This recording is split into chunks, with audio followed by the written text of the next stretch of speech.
Jesus. It's a moment of worship, and so that's what we're doing today. We're worshiping God for all that He's done, for His goodness and for His grace. And we're coming to the altar today, literally to the altar. And it's not a moment where we're trying to appease God. It's not a moment where we're trying to get something from God, but we're just simply saying, God, I'm yours. My heart is yours. Everything I have is yours, Jesus. And I know it's been a year. Come on, somebody.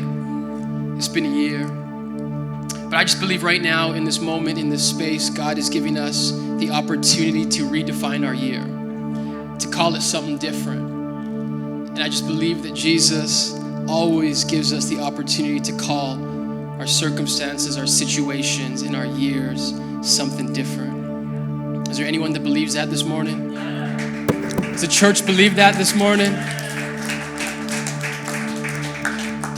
A few people.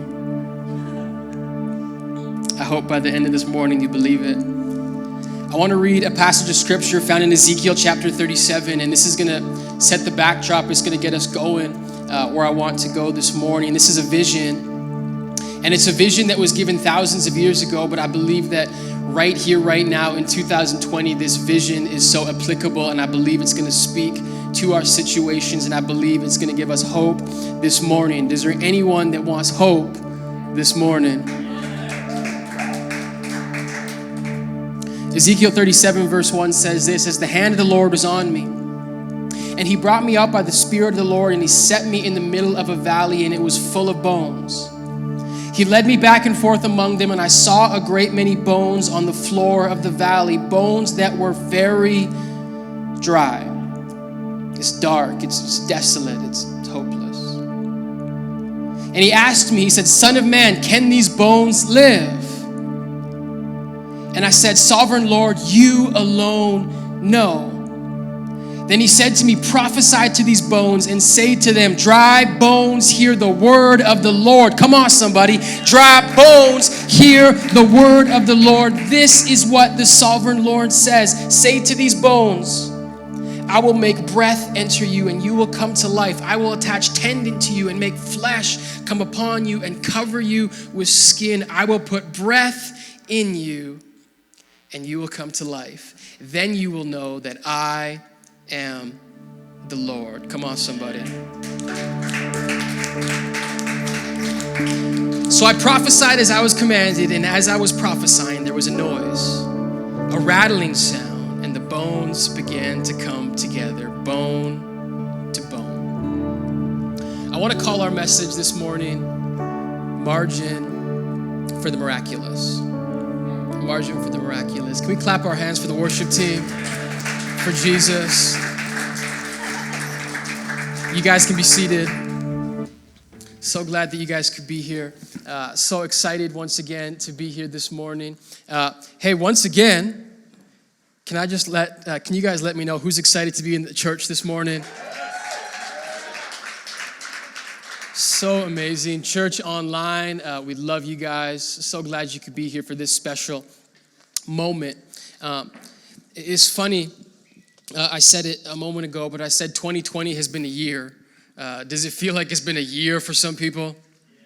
Yes. Like it's been long, it's been hard. And I was just thinking this last week, I was thinking to a moment, and I think you guys will remember this moment. For some of us, you don't have to think very far back. For some of us, you have to go quite a ways back. But I was thinking about that moment in school. And like I said, for some of us, not too far back. For some of us, it's way back. But I was thinking that moment in school, and do you guys remember the moment where there'd be a test? And there was a test, and like you just knew the whole time, like, man, I don't know what I'm doing. Like you're just going through this thing, and it's just like, Lord, have mercy. Anyone remember those tests? And do you guys remember those tests and those moments where like after class, you'd kind of congregate? I know, congregation crazy. You'd congregate with like your friends and you'd start like talking about the test, and you guys would all just kind of look at each other and like, yeah, like that was rough. And like, you guys know what I'm talking about? And you guys would start comparing, like, what'd you guys get for number 2? Some person would be like, I put A. Someone's like, I put D. Someone's like, I just put C. Like, when in doubt. Another person's like, the test was multiple choice. Like, I didn't. I didn't even know. And I was just thinking back to that moment, and I remember, like, you guys know the moment where the teacher would actually give you back the test. And you'd get back the test, and you'd open it up, and it's like, man, like, just as I thought. Like, I failed miserably. Like, what am I gonna do? How am I gonna tell my parents? Like, I don't know what to do. And then the teacher would come to the front of the class, and he or she would kind of look out, you know, that moment? And it was just like disappointment on their face. It's like, you guys could have done a whole lot better. Like, wasn't anyone prepared? But then there would be that moment, that fateful moment, when the teacher would say that one fateful thing. She would say, I'm so disappointed in you guys. None of you guys lived up to your potential, but, someone shout, but I've decided to issue a retest. Anyone remember that moment? Come on. Like, I'm disappointed, but I've decided that we are going to have a retest. And there will be that moment, and it's like, yes, I have another chance. And I was just thinking back to that moment this week, because there was like nothing better than knowing that you failed something, knowing that you messed up, but you have another chance. I've said it a few times, but 2020 has been a year. And I just wonder if 2020 were a test, come on somebody, I wonder how many of us failed. If 2020 were a test, I wonder how many of us entered this year totally and completely unprepared for what was going to happen. I wonder if for a lot of us, we've been having these moments the last number of months where we get together and it's like, man, I'm just not prepared. And now for a lot of us, it's like, Harrison, that's not really fair, because like there's a test, but like, man, 2020, that wasn't a test. That was a pop quiz. Like, I didn't know this was coming. Like, how do you prepare for a year where there's a global pandemic? How do you prepare for a year where there's racial tension? How do you prepare for a year where there's been political division? How do you prepare for an election in America that doesn't affect us here, yet it does? How do you prepare for a year like that? Harrison, I get it, but this wasn't a test. This was a pop quiz. Well, it's a pop quiz if we didn't know that trials were coming. But it's funny because I look at scripture sometimes and I realize that Jesus actually says something very interesting in John chapter 16, verse 33. He says, in this life you will have trials. And so what if, as a believer, we weren't caught off guard? What if as a believer we knew that trials were a guarantee? Well, I'm here to tell you, as a believer, trials are guaranteed. It's funny because the book of James is basically saying, yeah, trials are a guarantee. So James frames it like this in James chapter 1. He says, consider it pure joy, my brothers and sisters, whenever you face trials of many kinds. Joy? Because you know that the testing of your faith produces perseverance. Let perseverance finish its work so that you might be mature and complete, not lacking anything. You want to know what James is saying? James is saying because we actually know life is filled with trials, trials aren't meant to bend us. Trials aren't meant to break us. They're actually meant to produce something. Now, for a lot of us, it's like, yeah, 2020 produced some things. Fear, doubt, insecurity, anxiety, depression. Yeah, 2020, it produced some things. But what the Bible is telling us is that trials, hard times are actually supposed to produce something. What do they produce? Joy. Joy unimaginable. Peace unexplainable. 2020's been a year. Come on, somebody. But if I understand scripture, you know what 2020 should have been? In a year full of trials, if we know trials are coming and trials are actually supposed to produce something, 2020 should have been the year of Jesus. That's what it should have been. But I wonder, come on, somebody, how many of us failed? How many of us were underprepared? How many of us weren't ready for this year, I wonder how many of us in this year looked exactly like society. I wonder how many of us this year, people had no idea that we were Christians. I wonder how many people this year, people knew exactly your political ideologies, but they have no clue your biblical theologies. I just wonder what we produced this year. Because James tells us it's supposed to be joy. Now, this series is called Hope, and this whole message is hope, and so I'm here to bring you hope. Because I don't know what your year produced. I don't know if your year looked like how you thought it was going to look like, but I'm here to declare in the name of Jesus that he has declared a retest. He's declared a retest. And so what that means is we have another chance. In fact, if you follow Jesus, get this, it's so good. The Bible says his mercies and his grace are new every single day. And so I have a chance every single day. I have a chance to make it better. I have a chance to bring hope. And so what we're doing this morning is we're bringing hope. And I said this, and I said it because I believe it. I believe right here, right now, God is giving us a moment to redefine our year, to call it something different. And what we're going to be doing in a moment, and the reason that I said I'm just here speaking, the message is when we give, is because what we are going to do in this moment where we give, in this moment where we literally come to the altar, we're saying, God, I'm giving this to you. I'm giving my life to you. I'm giving my year to you. Because guess what? And if you don't follow the news, I'll fill you in. We're about to go into another lockdown. And maybe the first lockdown didn't produce the thing that you wanted it to produce, but guess what? We have another chance. And so today, what I want to do as a church, I want to get us to posture our hearts and say, God, I'm yours. I'm yours completely. Take my crowns, I lay it down at the feet of Jesus. And I've said this over and over again. This is one of my favorite moments of the entire year because it's a moment where we actually get to participate.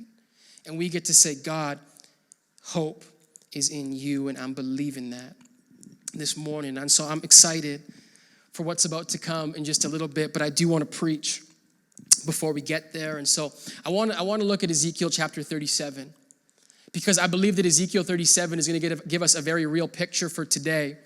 Now, I say this, and it sounds very churchy, but Ezekiel 37 is a prophetic vision. And so anytime I say the word prophetic, it just simply means it's a vision that happened a long time ago, and it spoke into a situation. But the fact that it's prophetic means that it doesn't just speak into that situation, it speaks into future situations. Does that make sense? And so this is a prophetic vision given by God to a man named Ezekiel. And the context of this passage that we're going to read, it's a time when the people of God felt hopeless. It's a time when it felt like darkness was winning. Does that sound familiar to anyone? And so in the midst of this darkness, in the midst of these rough times, God sends Ezekiel a vision. And that's where we're going to be this morning. Ezekiel chapter 37, it says this. It says, the hand of the Lord was on me, and he brought me out by the Spirit of the Lord, and he set me into the middle of a valley. It was full of bones. And he led me back and forth among them, and I saw a great many bones on the floor of the valley, bones that were very dry. So God gives Ezekiel this vivid picture. And it's this picture of this dry wasteland. It's desolate. There's death there. There's disease there. There's decay. It seems hopeless. Now, the bones are unburied, and so any person with a Jewish understanding reading this would know that the point that God is trying to get across in this picture is that things are not the way they're supposed to be. This isn't how it's supposed to be. Can I speak to someone who thinks this is the new normal? Not having contact with humans is not normal. This isn't the way it's supposed to be. That's the context. That's the vision. It's dark, it's hopeless. And I know for so many of us, we feel that this isn't how it's supposed to be. And it looks like darkness is winning again, but God. Someone say, but God. But God asks a question to Ezekiel. And he says, Son of man, can these bones live? This is a loaded question. He's saying, Ezekiel, is this the end? Is this dark? Is this dry wasteland? Is this the end? Can these bones live? God's saying, really, he's saying, in this moment of darkness, can light shine through? In times when it feels hopeless, can hope shine through? Is this the end? So many of us, is this the end? We're asking that question. I love Ezekiel's response. He says this so simply. He says, Sovereign Lord, you alone know. He says, God, you alone know. Do you want to know what Ezekiel's saying? Ezekiel sees this wasteland, and for so many of us, we see this wasteland around us. And it's like, how do I have hope? What can I do? But I love Ezekiel's answer, because what he's saying, God, I don't know, but you do. I can't see a way out, but you can. Listen, for so many of us this year, when we've seen hopelessness, we have looked at the wrong things for hope. We've looked at the news for hope. We've looked at people for hope. We've looked at politicians for hope. We've looked at ourselves. Well, if I sneeze into my elbow, that'll save everything. And so for so many of us, we're looking for ways in this dark, in this desolate wasteland that I can actually make a difference, that I can actually be in control. Ezekiel says, I actually can't. I'm not. I don't know. But you know, God. But you alone know. Can I tell you something, church? If this year has taught you anything, I hope it's that you are not in control. We are not in control. And this is so far-fetched for us in Canada to say, man, I live week by week and I don't know what next week looks like. But can I tell you something, church? What if you were never actually meant to be in control? What if you were actually never meant to be Lord of your life? What if you were not actually meant to know every single step, every single thing? What if you were never meant to be in control? Can light shine again? Can dry bones live? Ezekiel says, you know, God. I don't know, but you know. And so here's the thing I want us to understand. And I've said it all series, and I'm going to keep saying it. This year, when so many of us, so many things have looked hopeless, the only thing we can do to have hope is to put our hope in Jesus. It's that simple. Because when you look at the valley, when you look at the dry bones, when you look at the news, when you look at the numbers, there is no hope. But Jesus. I don't know, God. I can't see, I can't understand, but you know, Jesus. But you know. Listen, I've said this all series, but one of the reasons I believe that this offering today is so needed, so necessary, is because we are taking this offering in a time where, logically speaking, it feels weird to take an offering. We're actually giving in a time when it doesn't feel like we have. We're giving in times of uncertainty when we don't know what's next. And the valley is overwhelming unless we put our hope in Jesus. Now, to put our hope in Jesus, and not that dog that's barking. It's possessed, so we'll go get someone to cast that out. A lot of us say, how do I put my hope in Jesus? How do I put my hope in Jesus when all that is around me is dark? When all I see is darkness, how do I put my hope in Jesus? I'll give you the answer. It's faith. It takes faith. It takes faith to put your hope in Jesus. It takes faith to believe when everything seems dark. It takes faith to believe in the midst of dry bones. But here's the thing I want us to understand about faith. Faith is actually seeing. That's the very essence of faith. Faith is believing without seeing. And for so many of us, we're used to being comfortable. We're used to knowing what's next. And can I tell you something? The reason so many of us were rocked in this year is because for once we didn't know what was next. For once we actually had to have faith when we couldn't see.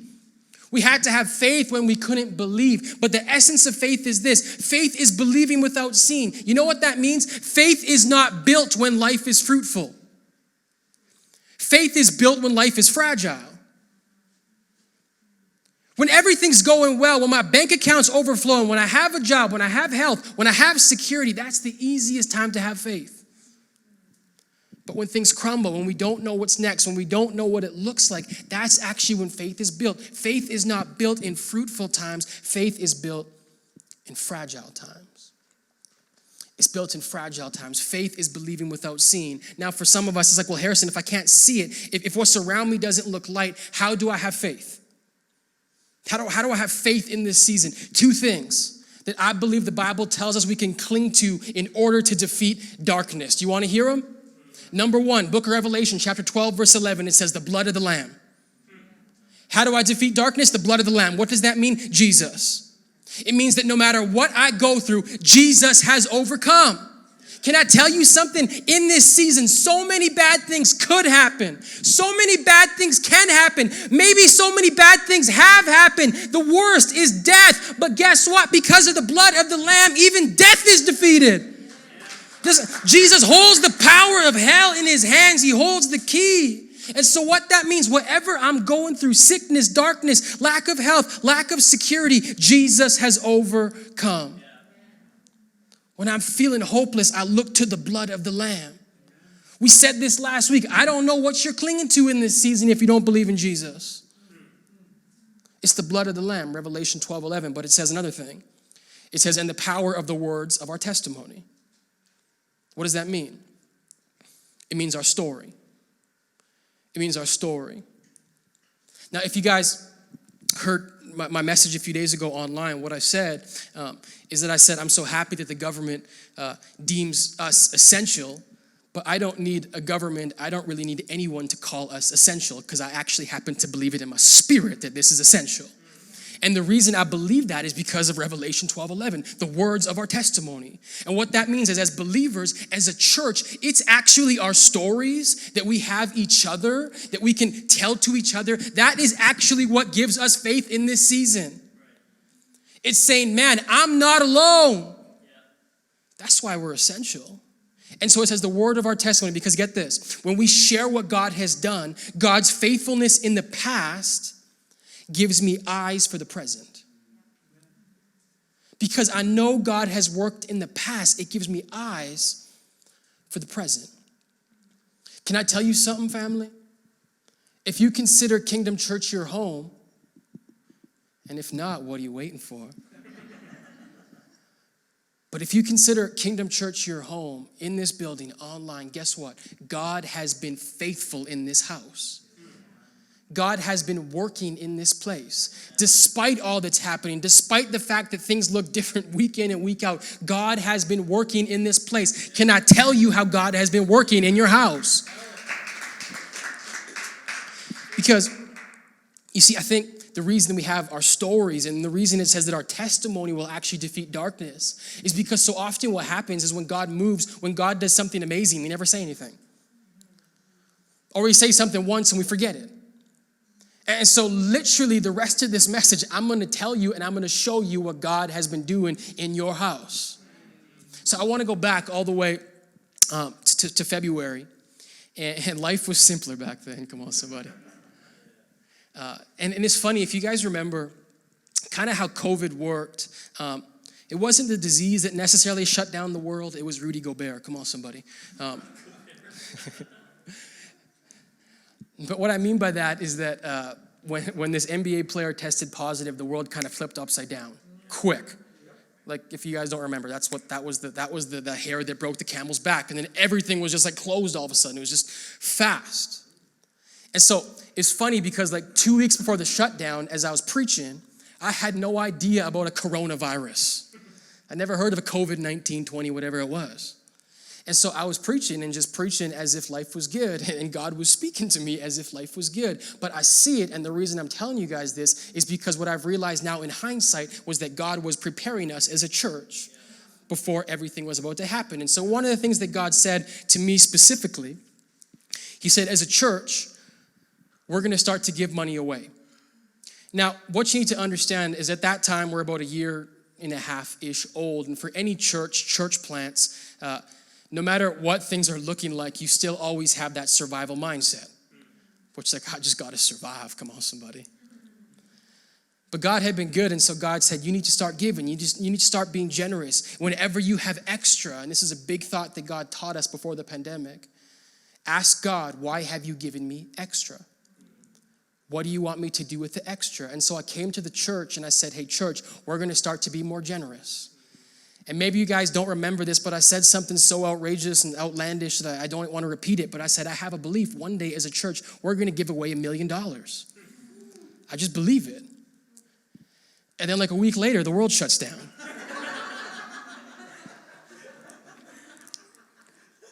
And we don't know what's next. We don't know what it's going to look like. And I've shared this before, that like when the pandemic started, there was no guarantee that a small church, a new church like Kingdom Church would ever survive. But God planted those seeds beforehand. And so one of the things that we started doing immediately is we started supporting the St. Albert Food Bank. Now, one of the reasons I see God's hand at work is because what we found out and what we've known this year is that the St. Albert Food Bank would experience need like they had never seen in their 25-year history.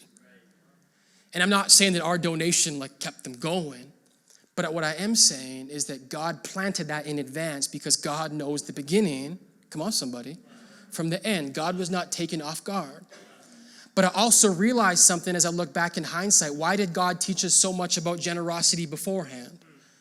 It's because what I realized is that if you try to be generous in the moment, if you try to be brave in the moment, if you try to have faith in the moment, you crumble.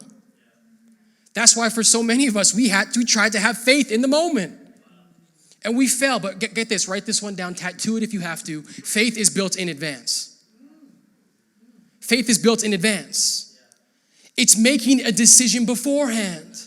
Listen, I don't know what next year is going to look like. I don't know what next week's going to look like, but I'm choosing today to lay it down and say, Jesus, I can't do another 6 months like the 6 months I did. I can't live that way. I can't live update to update. I'm giving it to you.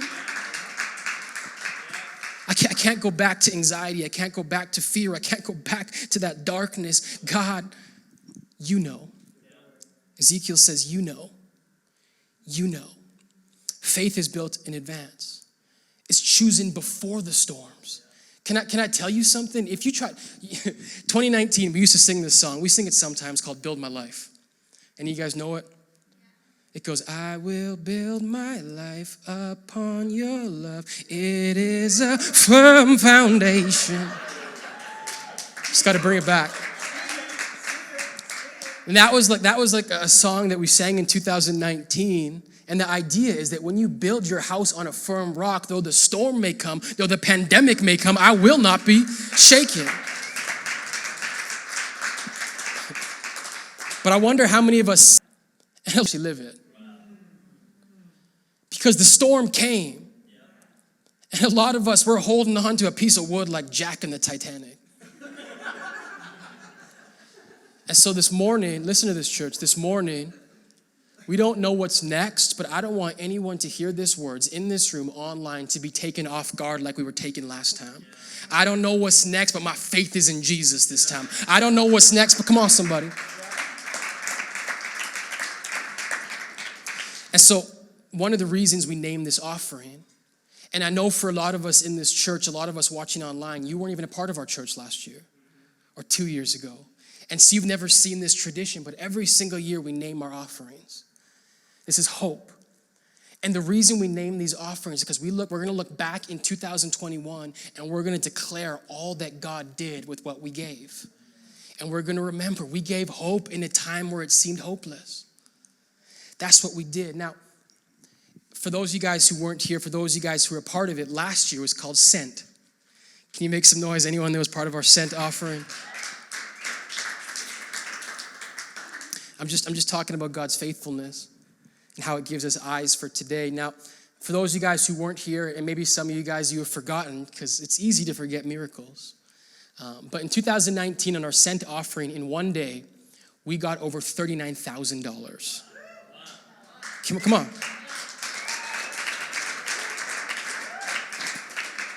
In one day. I know a lot of y'all forgot. Maybe some of you guys didn't even know. And so many in this room right now, you sowed into that. So many in this room, you've come into that story. And now the reason I'm telling you guys that is because it was a literal miracle. I remember counting with our bookkeeper. Her jaw just kept dropping. I remember counting it myself. We told our church board, everyone was shocked because it was above and beyond what we ever expected, above and beyond what we ever thought was possible. But what happened, Sent 2019, and the reason we called it Sent is because we said, not knowing what it was going to look like, God's going to send us out in 2020. And so one of the very first things that we did when we got that offering was that we decided to buy a camera. And beforehand, we had just started recording stuff, but we had been using someone from our team. His name's Kyle. We've been using his camera. And so what it kind of looked like was like we had videos if he was here. If he wasn't here, we didn't have videos. And so we decided in advance, I was like, hey, let's get a camera and let's continue to spread our message. And like at that time, our YouTube videos were getting like 10 views. And so it was like, well, Harrison, is that going to do anything? Well, hey, God's sending us out. Let's expand. And so we bought that camera thinking we're going to have in-person and online. But the beauty of Jesus is he knows the beginning from the end. And so what we had no idea when we purchased that camera is that camera would not actually be something to increase our message. That camera was actually the only way we could actually have a message. That camera literally became the church. Why? Because God knows the beginning from the end.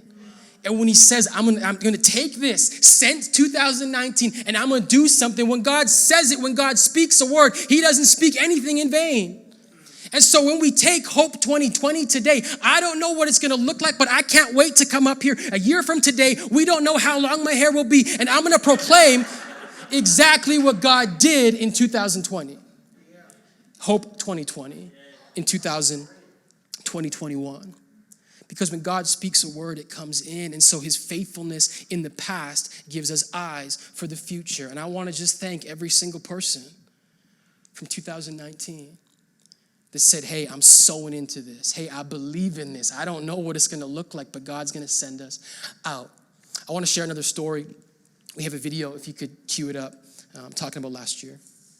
So my name is Becky Benson, and my partner is Todd, and we have been together for 4 years.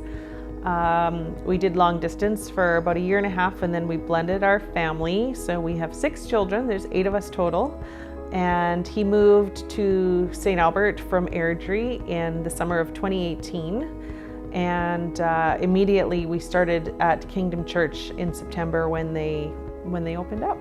I had grown up going to church and grown up tithing in my family, watching my parents tithe for years, and they had some really cool stories that came out of it. So that was always just really inspirational for me.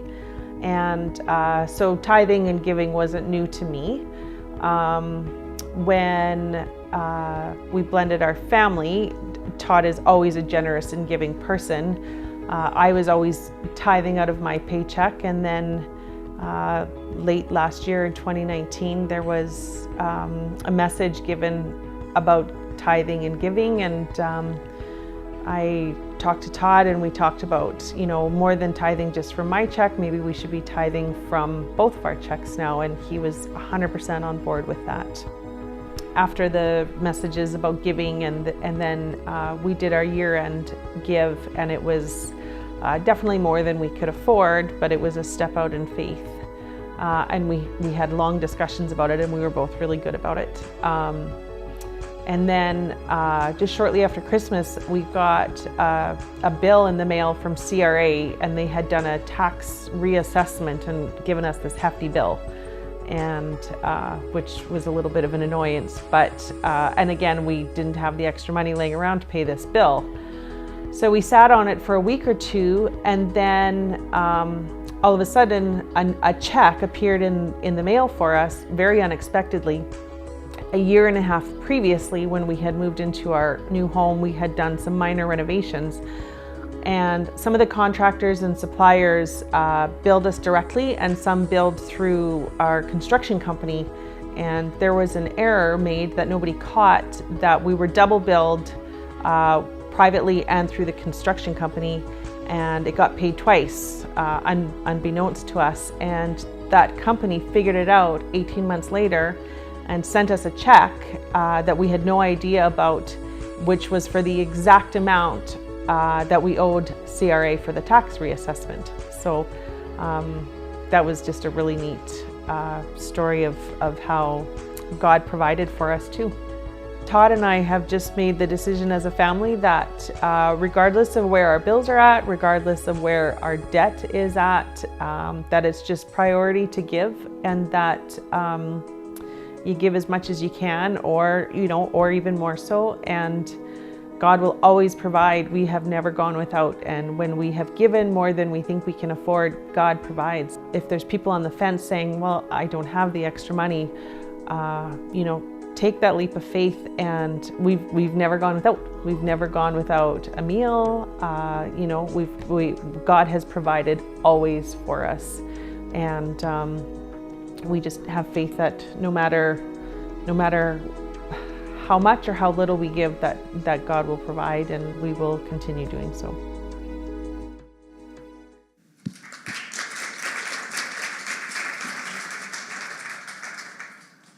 See, I have this belief that when you give God margin, then you can experience the miraculous. You can experience the miraculous. And so today, what I want to do is I want us to be able to have eyes beyond our circumstance. I want us to see beyond what's going to happen, what we're feeling in this moment. You see, I don't really just have faith. I actually have an assurance. I have an assurance that God has been faithful in the past, and so I believe he'll be faithful in the future. And so Ezekiel says, God, I'm going to put my faith in you, God. So look what God says. He says, okay, then he says, prophesy to these bones and say to them, dry bones, hear the word of the Lord. This is what the sovereign Lord says to these bones. I will make breath enter you, and you will come to life. I will attach tendons. I will make flesh come upon you. Then you will know that I am the Lord. What he's saying, if you have faith in God, if God's done it before, he's going to do it again. You can actually speak into dry bones. You can speak into dead situations. So listen, write this one down, and this is an appeal, but it's also a challenge, because we're not going back to how things have been the last 8 months. If you understand church and the effectiveness of church, the only way church is effective is when it exists. The only way the followers of Jesus are effective is when it exists on a spectrum outside of what's happening around it. And so listen to this. For so many of us, whether we felt darkness, whether we felt down, or whether we've actually just been speaking darkness, can we be honest? How many of us, our conversations, they sound like everyone else's conversations? I hate COVID. My freedom. Listen to this. Listen, church. As believers, we do not speak into the darkness. We do not speak about the darkness, we speak into the darkness, because we serve someone that exists outside of it. The world does not need a church that sounds like everyone else. The world needs a church bent on hope, bent on faith.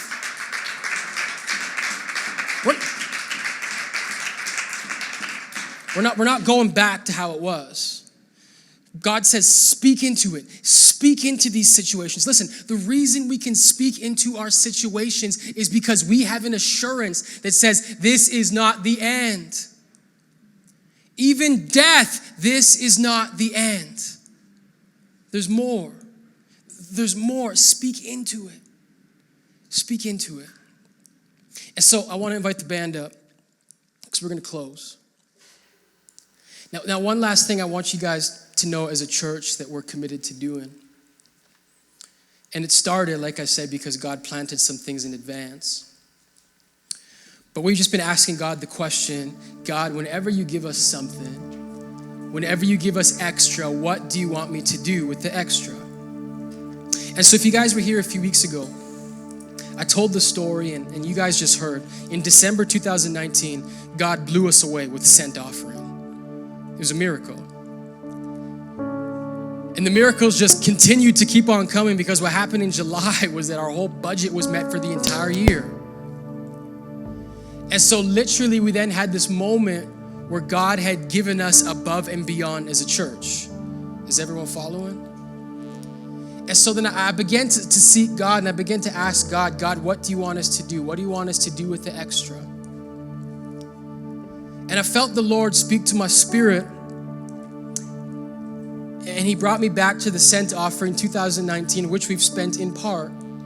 But God reminded me of the number from that offering, And I said, God, what do you want me to do with the extra? And God said, give it away. And I said, what are you talking about? He said, give it away. I said, how much?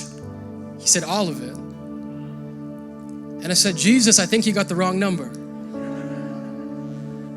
I said, Jesus, that's like over 30,000. You got the wrong number.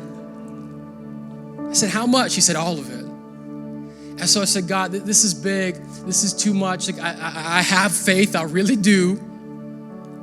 But like, I need something else. I need something more. I need something more. I need to know this is from you. And obviously it's from him, because why would it come from me? But I said, God, like I need something more. I need more. And so what happened was literally in the next week, I was at church and I got an envelope handed to me. And I opened the envelope later, and in the envelope, there was a large amount of money. And there was a note. And in the note, it just said, in essence, it said, this is a sum of money that we felt God called us to give last year. But we've been too afraid to give it. And so we've been sitting on it. But today, right now, we finally decided to do it. And we're doing it knowing in faith that God is going to do something with this more than we could. And so in that moment, I felt God say, how much? And I said, all of it. And so we made a moment in that decision that we were going to give away our entire offering from last year to people outside of ourselves.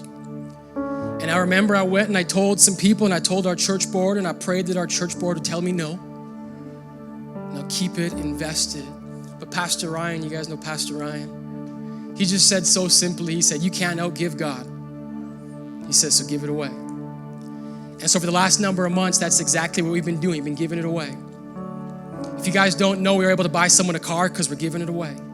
We were able to provide hope for 100 families at Thanksgiving because we're giving it away.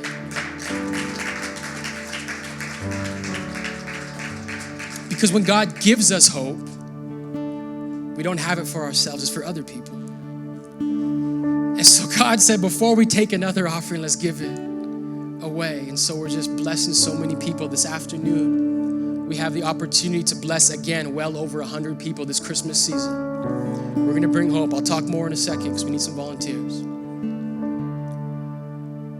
But we're going to bring hope, and we're going to bring peace. And I just believe in 2021, God's going to use Kingdom Church to help alleviate poverty in this place. I believe God is going to use our sacrifice to do more than we could ever imagine. So we're giving it away. We're giving it away. And every single person from 2019 that sowed into that offering, this is your story. This is your story.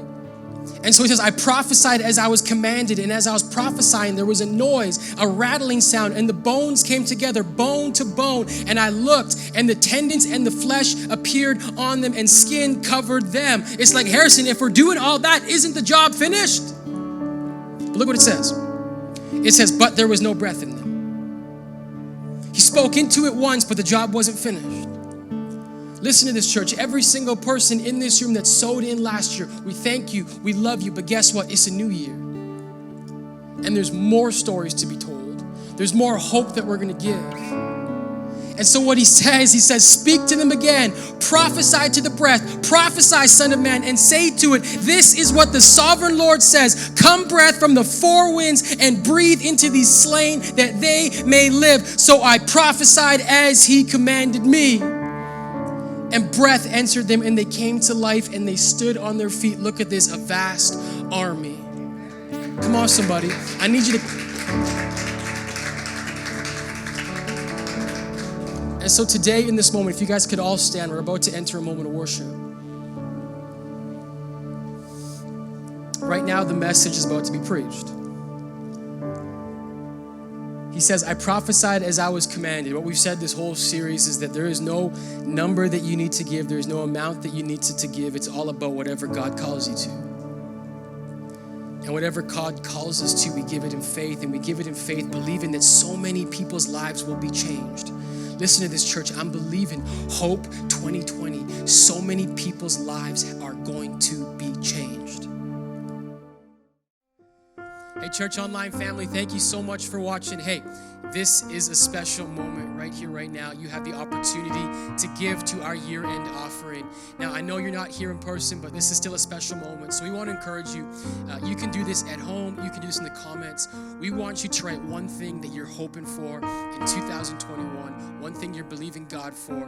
Right before you give your offering, let's just believe in faith that God's going to do something. And if you do want to sow into this year-end offering, we encourage you, click the link in the description. It's going to take you to kingdomchurch.ca/give, and you will find out how to give, and you can just mark your offering, Hope 2020.